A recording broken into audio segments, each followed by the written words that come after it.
Drbeen.com. The discussion today we are going to do is about the Remdesivir. And we are going to see that if we're going to explore what it has been used for, and if there is a place for this for COVID-19 treatment, or can it work against SARS-CoV-2. So let's start that discussion. I would say it right in the beginning. Good morning from Muhammad Tahir from India. Good morning, Luqman from Iraq. So we are talking about the Remdesivir and its antiviral effects, and can it be used for COVID-19. So let's start our discussion. First of all, I'm going to show you. So let me tell you the basic outcome. It is not an FDA approved drug, or it is not an approved drug anywhere in the world yet. However, it has been shown that it is promising against COVID-19 for reducing the viral load. So it interferes with the viral replication. So when the viral replication is lowered or reduced, the attack of the virus on our body systems becomes less, which allows time for our body, for our immune system to ramp up and take care of the virus. So that is the basic idea. What is not really clearly known is that what are the side effects, and secondly, how well it can actually handle the COVID-19. There have been some studies that have shown very promising results. For example, in one of the studies I'll show you, is there is 68% of the patients benefited from this. And then there are some studies that showed that it did not do very well.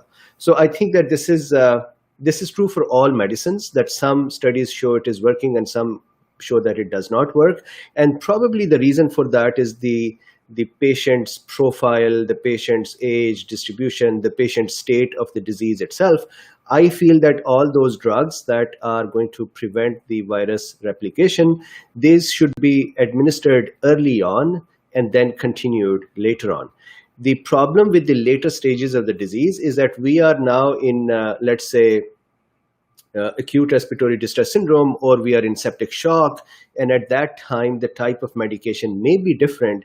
And maybe it is not interesting at that time to try to reduce the viral load, because our own immune system has kicked in as well. And that can actually do a better job than the drugs. So it may be useful at that time to kind of help the immune system. But early on, when given, it can reduce the burden of the virus so much that it prepares the immune system to help with that. So that is the basic outcome. And now let's see, what we are going to talk about is how the coronavirus replicate in our body, in our cells.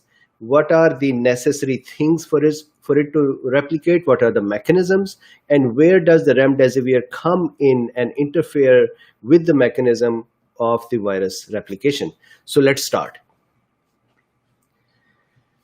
So I'm going to share my screen and we will start. So the Remdesivir against SARS-CoV-2, it is, as I said, it is not yet approved, although FDA has cleared it for emergency use and emergency use in trials. So there are many, many clinical trials that are continuing. I would quickly show you. This is the Gilead. That is the Gilead Sciences is the company that has made it. And if you go to this site, I'll put the link in the description after this talk. If you go to their site, they mention a few studies that are going on right now, both in the US and in the rest of the world. So that is what is the status at this time. It is a broad spectrum antiviral. So I should put an L over here. So it is a broad spectrum antiviral. It was originally made to help combat Ebola. Although with Ebola, what we have seen is that it is not very encouraging because the virus develops resistance very quickly. They say that it is possible that the drug itself may not have resistance in those areas where the drug is not used yet. So that is what we have for Ebola. Then I talked about it, that this is Gilead Sciences and US. So United States Army's Medical Research Institute against Infectious Diseases, they had worked together with Gilead to build this drug. Encouraging results so far against SARS-CoV-2. So that is a good news. Active form. So this is a pro-drug. So that means when it is introduced in our body, so let's say this is a drug, when it is introduced in our body, it is metabolized to an active form, and that active form is called GS441524. That is the active form of the drug. So it needs to be metabolized in our body to convert into an active form, which it does. So now let's look at it. How does it work? Hey guys, thank you very much for all joining. I am seeing people from joining all over the world, so thank you very much. Hopefully we'll continue our discussions and keep becoming smarter about the about various topics for SARS-CoV-2 and COVID-19. So here is a quick discussion of how this virus enters our body and what are the steps in the virus replication. And I would elaborate those steps afterwards, but let's look at the summary of the steps. So here is the coronavirus. This is coronavirus. It binds to ACE2 receptors. We all, I think, know that by heart now. So the spike protein or S protein on this virus connects with the ACE2 receptor, which then causes the virus to start fusing with our cell membrane, and the genome of the virus, or the RNA of the virus, enters into our cells. So this is the RNA here. Once it is inside the cell, I am just going to put the steps here and then we'll elaborate. The first step is that it goes through a translation to produce some proteins.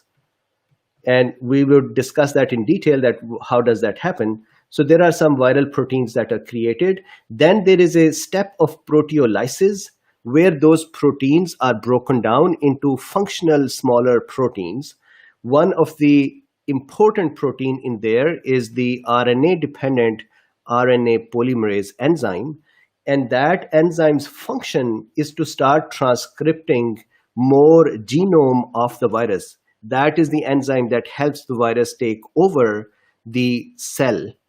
So Remdesivir interacts at this stage and interferes with the RNA-dependent RNA polymerase and makes it less efficient. Actually, I'll explain. What it does is that the result of the binding with that enzyme is that the new messenger RNAs that are formed are incorrect.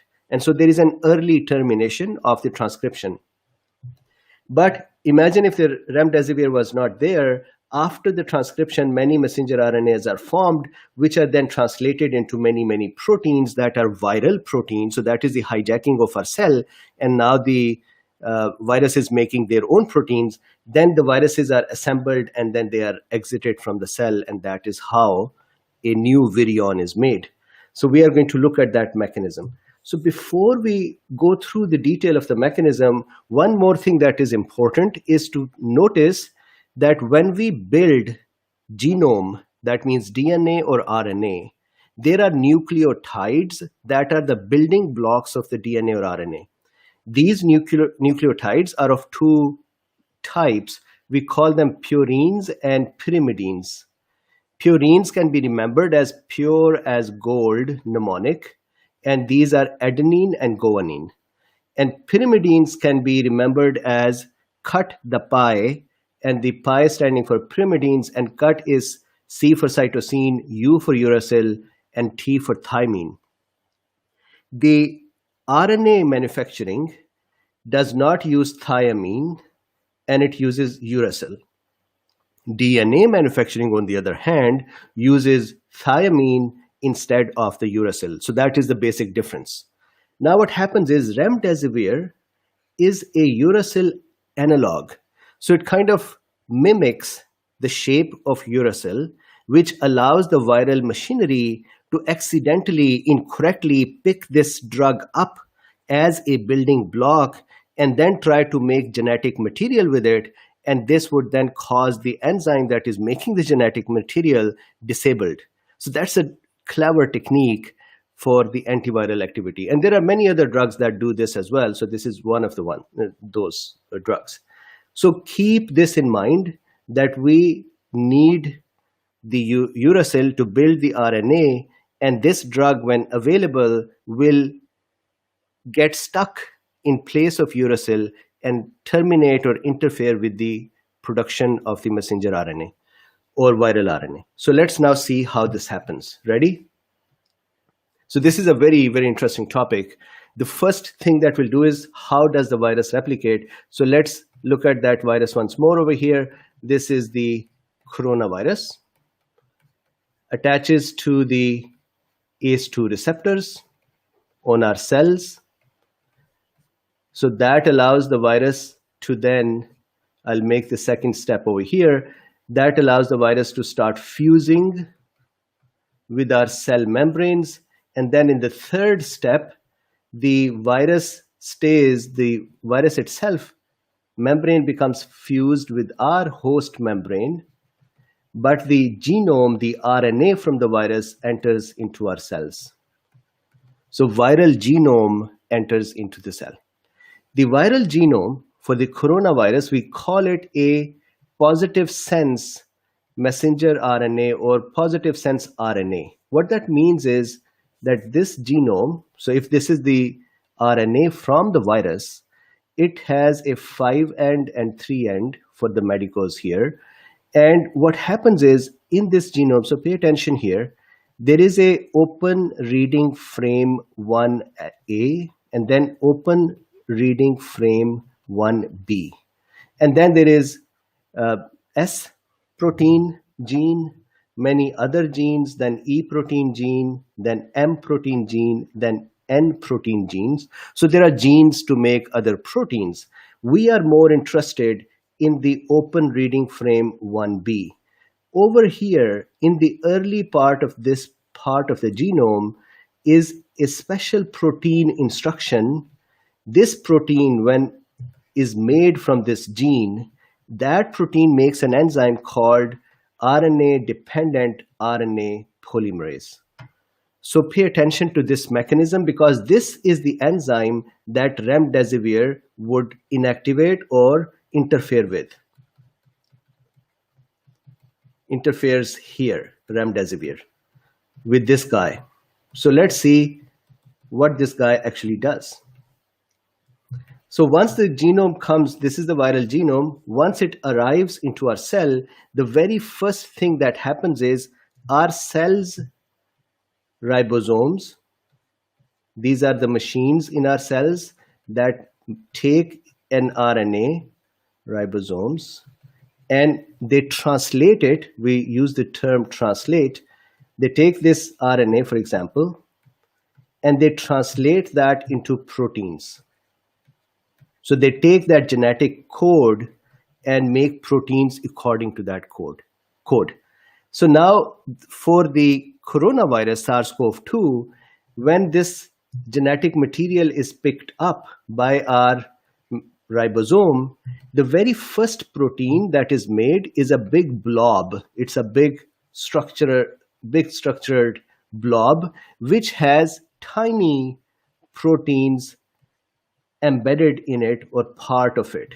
Imagine this, that when you buy children's toys, sometimes you buy a plastic sheet which has cutouts of various animals and soldiers and those things, and you have to then remove those cutouts, and that is the actual toy in there. So same way, this is a big protein that is formed in the first translation step. And in that protein are smaller proteins. We are interested in this protein here. Let's say this is the RNA-dependent RNA polymerase enzyme. So what happens is there is a step that is called proteolysis, which causes the breakdown of this bigger protein, and those smaller protein becomes free. So let's say this RNA-dependent RNA polymerase becomes free. Once this becomes free, what it does is it picks up the original genome. It picks up this guy, the viral genome that had come in. And what it does is, so let's make the viral genome here.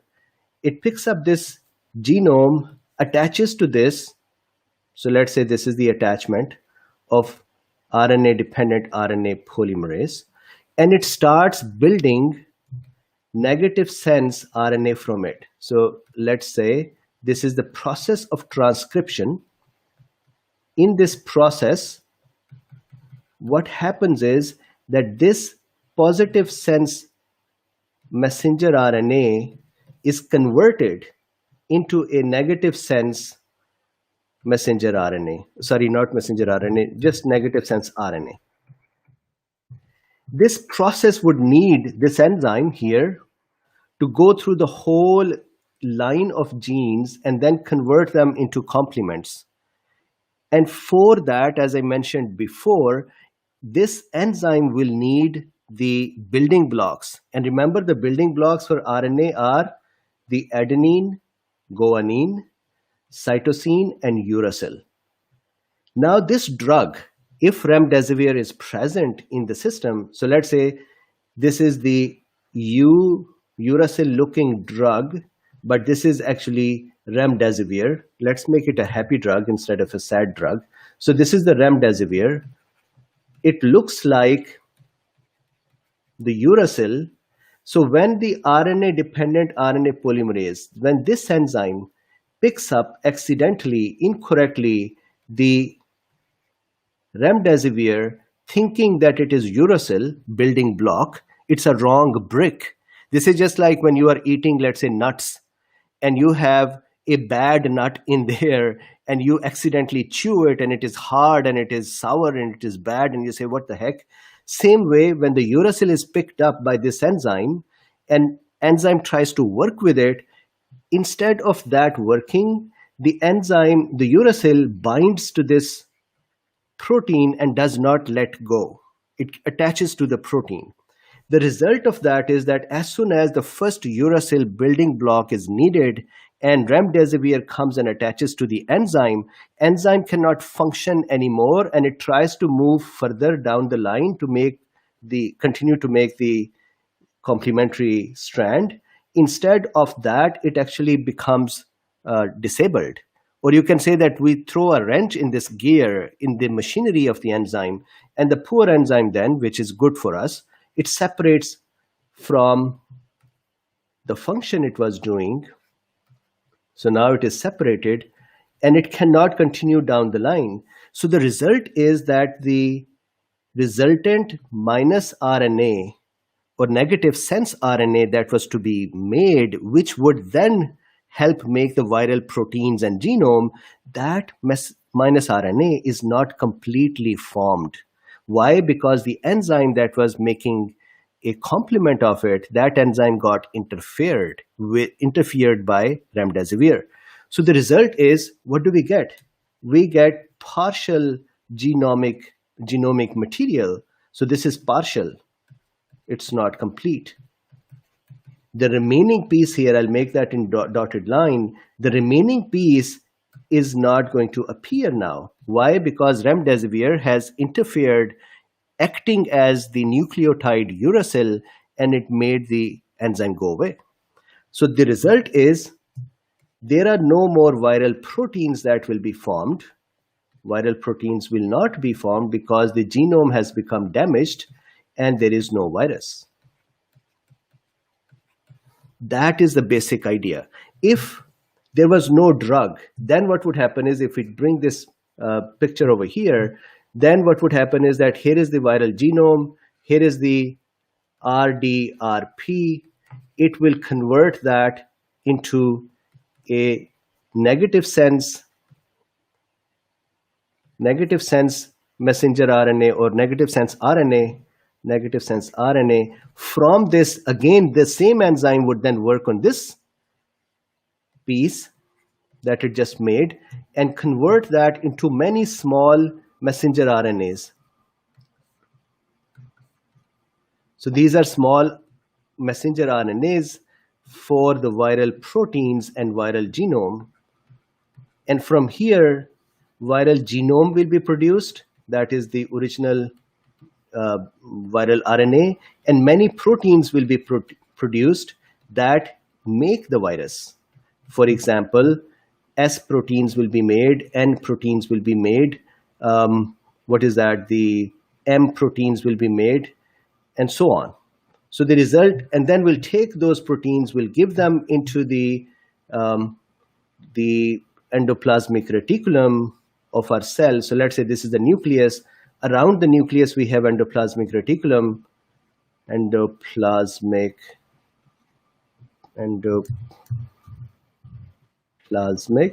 reticulum. These things are happening here. And when from there the viral proteins are produced, these proteins will then go into the Golgi apparatus. In the Golgi apparatus, these will be put together in the form of a virion. And then also, so let's say this is the virion here being built. And then Golgi apparatus will put a membrane around this for the exiting from the cell. So this is a virion with the membrane, and that would go to our cell membrane, and from there it will exit out, and we will have a virus, a virion out in the tissue. So what happens is, if we allow this process to continue from here, we will have a virus. But remdesivir comes into the play, and it kind of stops this enzyme from doing its function. So that is how this drug causes the function it does. Now let's very quickly look at some of the studies. So let me show you. So this is the Gilead site. Then here is the FDA's coronavirus update. FDA continues to facilitate development of treatments. So here, if you see here, for example, last month, the National Institute of Health began a randomized controlled trial for the treatment of COVID-19 patients with investigational antiviral drug remdesivir. So there is a trial going on even under the NIH. This is a quick look at the remdesivir. Here is the NIH trial that I just showed you on the FDA site. So here they're saying it is Feb 25, a randomized controlled medical trial to evaluate the safety and efficacy of the investigational antiviral remdesivir in hospitalized adults diagnosed with coronavirus disease has begun at the University of Nebraska Medical Center in Omaha. So that is happening. There are many, many trials that are happening. And here there is another compassionate use of remdesivir for patients. So this is a study from, I believe, China. And what they have done is that they have used it. And here what is interesting is that they say 68% of the people. So here is what they're saying. In this cohort of patients hospitalized for severe COVID-19 who were treated with compassionate use remdesivir, clinical improvement was observed in 68% of the patients. Measurement of efficacy will require ongoing randomized placebo-controlled trials. So this is another observation. Here is another sort of discouraging idea here, that this report here says that there was a study done where remdesivir did not help a lot. There was another study done in China as well, which also says that remdesivir did not help a lot. But what I feel is that there are many, many studies. There was a patient in US who was in a critical state, and he was given remdesivir and he became okay. So of course, one person is not a study, but still there are many areas where encouraging news about remdesivir is there. So Gilead had been offering this drug for compassionate use to many hospitals. They have since stopped that, and they are saying that we can only manufacture enough drug at this time to give it to the trials. And the reason is very simple. Look, it's not an approved drug yet. They cannot take a risk of making this drug in mass. And then imagine if people come back, studies come back, and they say it's not working. So now they have a huge pile of drug manufactured, which will go wasted. So they are offering it for free to the trials that are happening, but they have stopped offering it for compassionate use. So that is the status at this time. So let's do this. We are done with the basic idea of the drug. The basic idea is that it reduces viral replication and the viral load. What we do not know yet is what are the side effects of this, what is the right dose for this, what is the right efficacy of this thing, should we give it early on, should we give it later on. So all of those things need to be understood as part of various studies. FDA has cleared it for trials. National Institute of Health US is doing trials. There have already been done trials in China. There were trials in Czech Republic. There are trials in other countries as well. So the trials are continuing. So I'll stop here. Let's have a discussion here. Please put your questions here. If you had already typed a question, please type it again. I will try to answer them, and then in another 5 minutes, we will break. And tomorrow, I'm going to talk about how do we open up our countries? How do we lift the lockdowns in the best way where people can actually start going out, they can start doing their work, and while we still stay safe as well. So we'll have that discussion tomorrow. If you want another topic, please also comment that. The comments I've received so far are that we need to talk about asthma and COVID-19, cardiovascular system and COVID-19, hypertension and COVID-19, cancers and COVID-19. So we will do those discussions in the coming days. Okay, so let's look at the questions here. Hi, Doc. Isn't Remdesivir only given IV? Yes. So it's only used in hospital setting. That is correct. So Remdesivir is used, it is added to the infusion, and it is IV. So then somebody says, Paul, by interrupting the replication process, won't you end up with a lot of deteriorate? Yeah, of course. So that is a problem that we need to figure out, that how much of the damage to our own cellular RNA replications will occur. So that is the part of the studies. That's the point of the studies. How far into the illness will Remdesivir be effective? So various studies have used it at various levels, but what I have heard from my colleagues who are working, it is used mostly when the patient is in a critical stage or when they are needing oxygen therapy and when they're moving towards ventilators. That is when it is being used. Can we talk about hydroxychloroquine COVID-19 prophylaxis? Yes, so I have done a detailed discussion about the hydroxychloroquine and its prophylactic doses, and India that has been using it as well. And I think that you please listen to that. It is funny that somebody from India became very upset with me, saying that you are saying you're doing propaganda against India, but that's not the case. I actually admire Indian government that they have cleared hydroxychloroquine to be given to the healthcare professionals, and I think it's a great thing on their end. We should pull the data to see how effective it is, but that is a very admirable thing they did for their people. So this is not a propaganda. This actually, I'm admiring it. So is there any extra bad effect of corona in diabetic patients? Yes. So I did a video about 3 or 4 days ago, SARS-CoV-2 and diabetes, or COVID-19 and diabetes. So please watch that. I did a detailed discussion. Does REM inhibit the new protein building for precisely the enzyme itself? Did not catch that piece. So what happens is that once the enzyme, so let me share my screen once more. Once the enzyme is built, the RDRP enzyme, this enzyme is proteins. That enzyme picks up Remdesivir by mistake, thinking it is Uracil, and when it picks it up, Remdesivir kind of grabs it and does not let it work anymore. Oh, sorry, so I did not. Let me switch to the whiteboard. So, all right, can you see it? So here, back, so this enzyme, RDRP, is from the virus.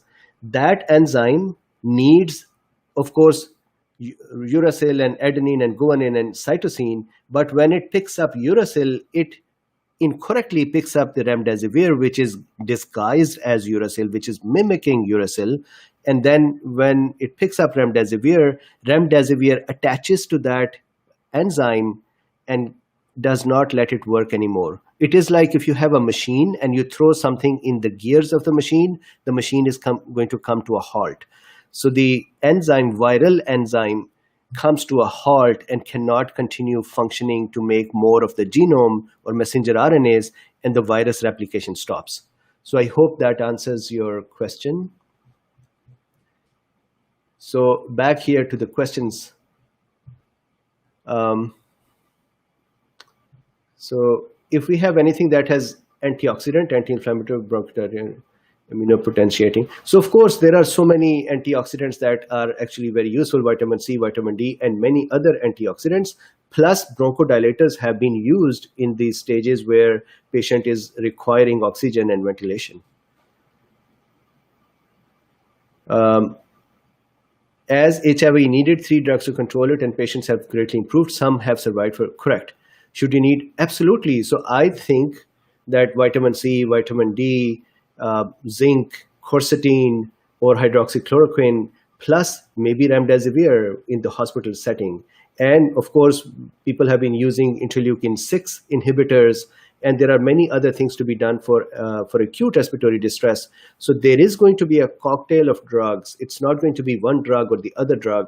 And there is going to be stages of the disease in which various drugs are going to help. The basic idea is this. I did this discussion before.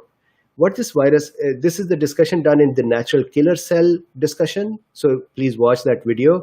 In that video, I explained that what this virus does in a very clever way is that it tears down our natural killer cells' defenses.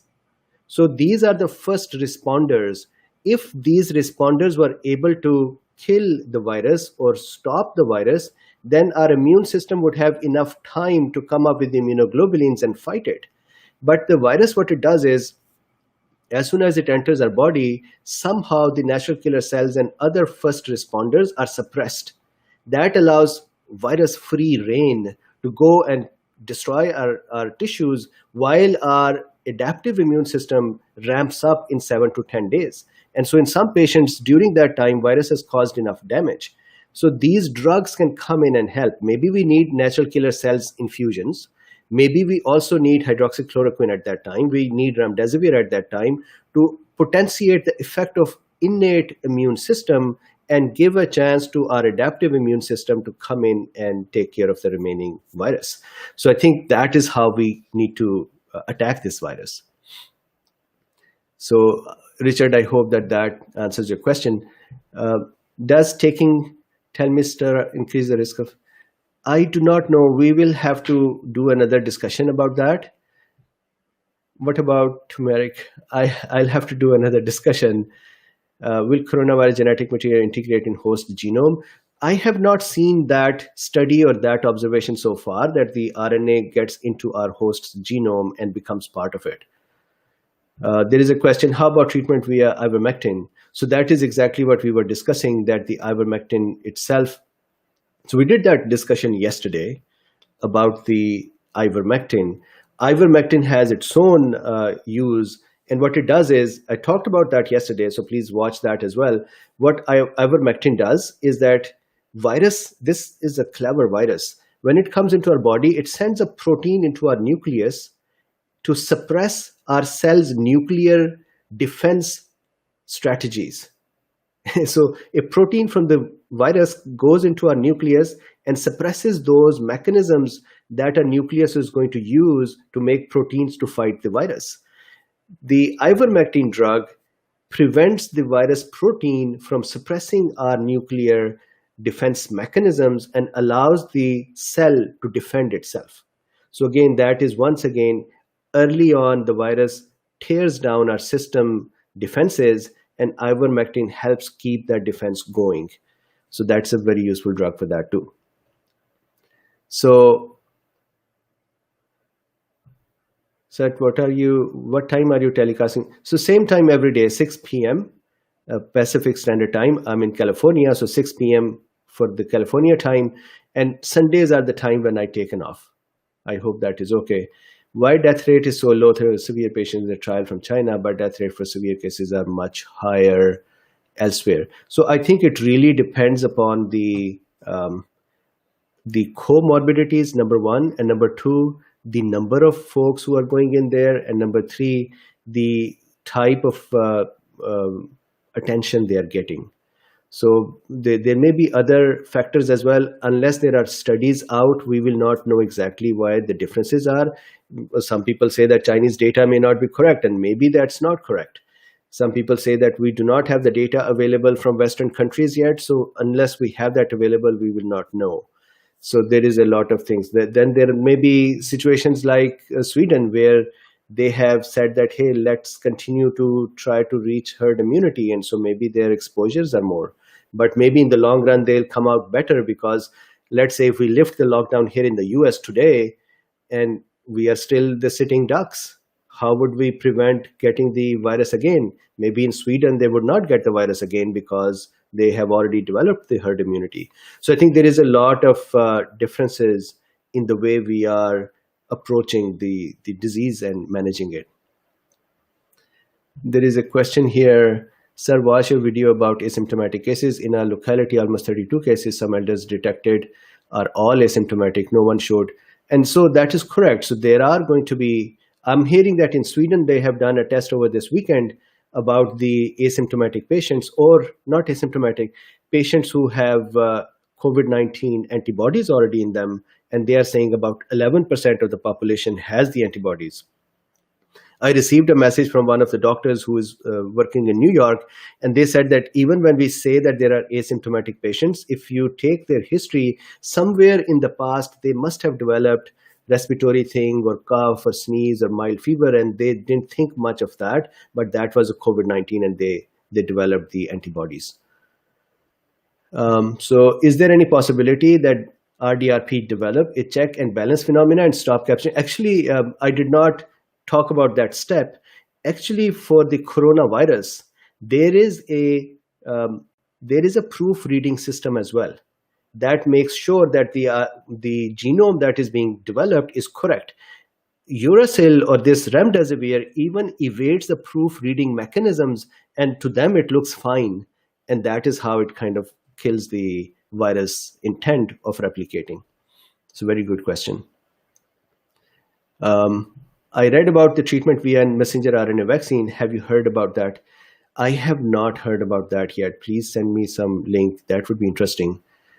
Then there is a question, what are studies about BCG vaccinations? So I'll talk about the BCG in a day or two. That has been a very hot topic as well. And I think we, being cool beans, should be at least aware of what are the studies and what is the background. Why are we saying that BCG is helpful?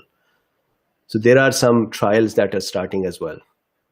We don't know the CFR of COVID-19, or do we really know the CFR of influenza? Let's wait. Let's see. We know the case fatality rate out of the confirmed cases. What we do not know is what is the prevalence inside the society. And so we cannot give a correct number until we know the prevalence. And that would only happen once the pandemic is over and we have all the data in.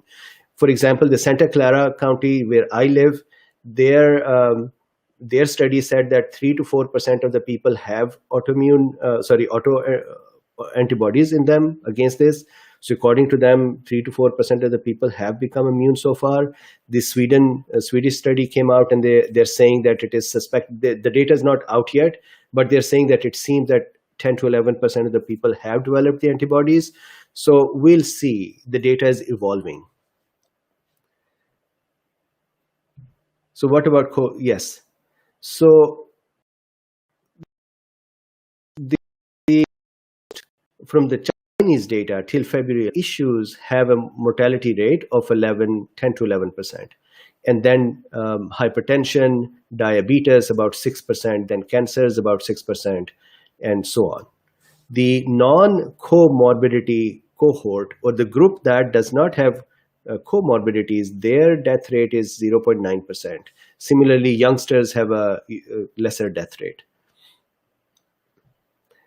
So Josh says New York City was reporting 20%, which was a bit surprising. They are reporting that they have 20% of the people with the antibodies in them. That would be interesting. I did not read that. Thank you, Josh, for this. Good night, Ganesh. Then Tamara says USC did that study here too, and it was similar. Which study, Tamara?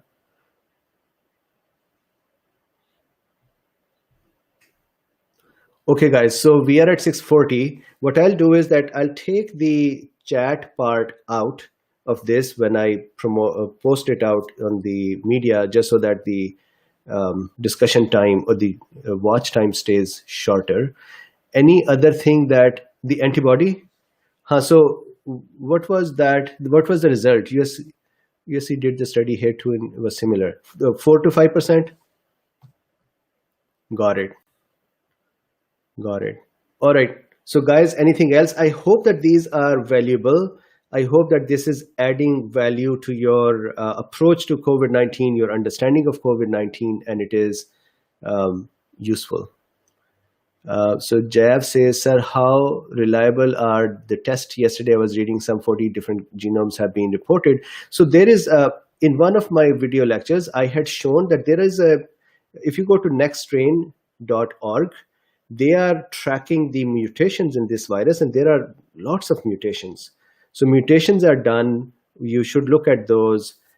Tests are 40 to 50% sensitive. So they may be specific, but sensitivity is less. So that we see that result of test as well, that some people who are tested negative and then they come back and they say, I'm still infected. And then we say, are they reinfected or activated again? But basically the test was probably negative, falsely negative. Chantal says, what would be the other major contradiction with giving this medication along with the other trial medications? So of course, if we give this with other trial medications, we will not know which medicine did really do the function if the patients are recovering, or if the patient did not recover, which medicine failed in its function. So that is the one issue. The second issue may be the cross reaction of the drugs. And so far the studies I'm seeing, they are not combining a lot of evaluatory drugs. They are going one drug at a time. Will you discuss COVID-19 and perinatal care? Sure, we can do that. Josh, you're very welcome. When people push reopening, they usually focus on CFR, but what about, so there are lots of factors with the reopening. The factors are the comorbidities, the factor are the reproductive index of the virus, the serial index of the virus. The factors are how are people responding in various climate, various temperatures, various humidity levels. The factors are what is the population with the comorbidities, or what are the age distribution. So there are so many things to look at. Then will the visitors come in? Where will the visitors come in from? Would they come in more from an outbreak area, or would they come in from a more less outbreak area? So there are so many factors that are going to be there. You are welcome. So Laura says, thank you so much, doctor. The information you give is valuable and is helping. Perfect. I'm a psychiatrist. Many of my colleagues are big fans of your lecture. Thank you very much, Laura. I appreciate that. ACOG is doing a webinar Saturday addressing COVID and OB for Josh. Okay, perfect. Josh, take note. No drug will give universal results as body immune system environment is different. So to Josh's point, there may be a combination of drugs that may be needed to attack this virus. The question is, when should these be administered? What should be the sequence? What should be the combinations? What is a cocktail? And that still needs to be explored. Sir, please teach anatomy and biochemistry. Okay, sure. I'll teach anatomy and biochemistry. What's exact IP of COVID-19? Because in India, many have tested positive even after 20 days of quarantine. So the tested positive, is that the antibody test or the active virus test? If it is nasal swab active, the virus can actually continue to go on for a month or so. And then if antibody test is positive, that simply means that the person had the virus and now they have recovered, or they are recovering.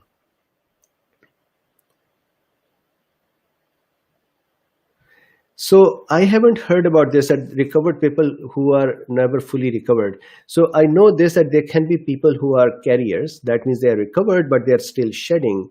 I also know people that who have recovered, but the remnants of the RNA are still present in them. That is not an active virus. But if you take a swab, that swab would still come up as positive.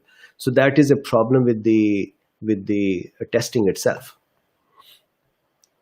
So Shahwat Shashwat Jain says, I'm a dental surgeon, and in your next webinar, can you put up some points on safeguarding dental fraternity against the... Absolutely, we can do that. And you are very much exposed to the aerosol, and then especially you're working with people's mouths and teeth. So yes, your exposure is even higher. Replying to Tamara Ness, Hobson, thank you. Excellent. So very good. Dental is important. We need our cleaning. Of course, of course. All right. So very good, guys. I hope that you are enjoying, and I hope the Cool Bean tribe here is becoming smarter together, and we are able to at least handle the onslaught of information that comes our way, and sometimes we just don't know what they are talking about. And I hope there is enough of the data available to you now, and research and the discussions, that you can look at those and kind of think about it more clearly. So I have done this discussion, Sepil. What are the chances of second COVID outbreak in the fall? This is a prediction. So I think that if it was here in this season, it may continue to reoccur in the same season. And it may reappear in fall as well, as people start becoming sick with other viruses, for example, flu or common cold viruses, and this may become opportunistic. We do not know yet.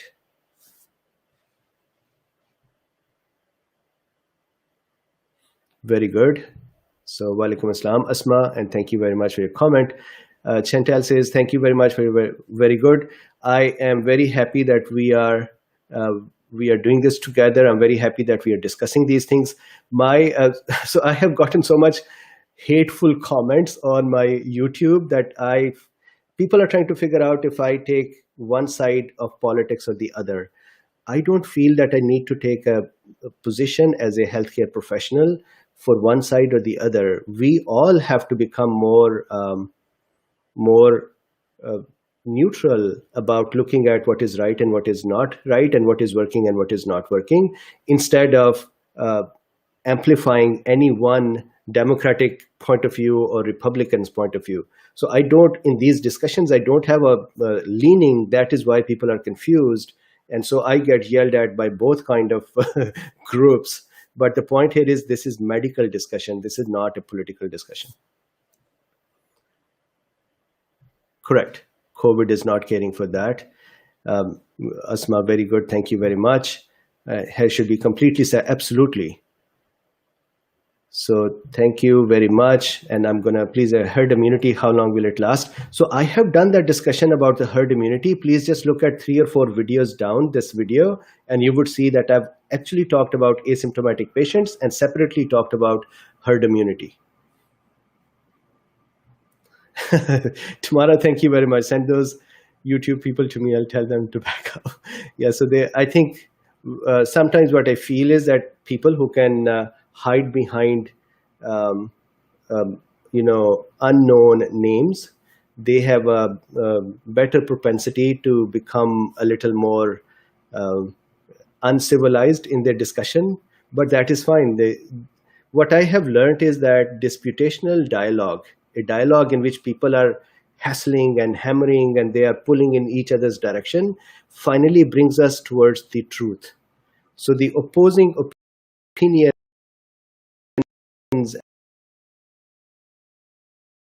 and point out errors in my point of view or my discussion, but I think we can keep it civil. That is the only interesting thing that we should do. Wonderful discussion. Thank you very much, guys. So thank you very much. And I will be now taking off. Tomorrow we'll talk about how do we manage the lockdown lifting. And then after that, we'll talk about cardiovascular and the COVID-19, then hypertension, then asthma, and so on. So thank you. And Carolyn, thank you. And my apologies that I have not answered your question so far. So thank you very much for being patient. I think people are used to be angry politics. Yeah, they're used to angry politics. Yes, active learning and conversation is difficult, but we can get your restraining order. Thank you very much. I'm all good. No worries. I have a thick skin. It's just, it makes me smile that sometimes when people are just come in and say, you need to go back to your medical school and you need to really learn. Are you really a doctor? So it's funny that I get those comments as well. All right, guys, thank you very much. So why 67 patients are diagnosed as asymptomatic, especially in subcontinent? I don't think that 60 to 70%. Let me see what you're saying. Are you saying out of the confirmed cases, 60 or 70% may have been asymptomatic? If that is what you're saying, it is fine. What happens is people who are calling themselves as asymptomatic may have been mildly symptomatic or mildly bothered. There are going to be truly asymptomatic as well, which we will only know by doing the antibody testing in the communities. Otherwise, we would really not know that what are the right number of asymptomatic patients and what is the prevalence of the disease inside the community. So I have a question. I heard China had vaccine for COVID-19. Is it true? So it is interesting for me. Some people actually reached out to me this morning as well and said, hey, China has given a vaccine to Pakistan. So I'm going to be now a little critical of this. So once again, I think food for some hateful comments. Look, a vaccine, when it is made, it needs to be tested on animal models, and it needs to be tested for 1 day, 2 day, a month, 2 months, to see 6 months, a year, to see what kind of after effects that vaccine may have. We need to see how does it interact with the other drugs. We need to see what kind of failures it can cause. We need to see how efficacious it is. Then from animal models, it moves to human models. And again, you cannot just put an injection in a person today and tomorrow say you're fine. You have to once again look at one person, then 10 people, and then look at them for a longer time. So what I feel very interesting is, in the Western societies, they take care of their people's lives very much. They care about them. So nobody can come up with a vaccine and tomorrow say, today I made the vaccine and now let's start injecting you and you will be all good. It may be for a critical patient who may be dying that we can use that as a compassionate reason, but Western societies do not allow their people to be exposed to such things. Now, if there is a trial vaccine, it is really bad that without the proper trials and tests, you give it to a country to say, go start using it. That means you made that country a test bed for yourself. People may die, people may develop problems. There may be cross reactions to other drugs. There may be issues with the comorbidities. So this is the criticism of me for countries. My country is Pakistan, so I'm criticizing Pakistan to start accepting these kind of things without caring for people's lives. It's a mindset thing. We have to care for the people's lives as well and say, guys, if you're going to come in and work with us, you should have following things to care for our people's lives. And if you put their lives at risk, we will sue you. But nobody cares like that. And so we become the test bed. I'm not very happy about that. So there is a comment here. Hydroxychloroquine is continually being mentioned, but no zinc. Absolutely. So I have discussed the study I'm not very pleased about, the study that just came out, which CNN just went berserk about. That study and many other studies do not have zinc. This study is especially, it seems bogus to me, that's my opinion. But there is no zinc and there is no ionophores. Although I know that hydroxychloroquine by itself without zinc can also reduce the virus replication, but having zinc with that would potentiate it, just like azithromycin potentiates its effect. Perfect. As much as you. All right. So guys, thank you very much and talk to you tomorrow. Have a good day.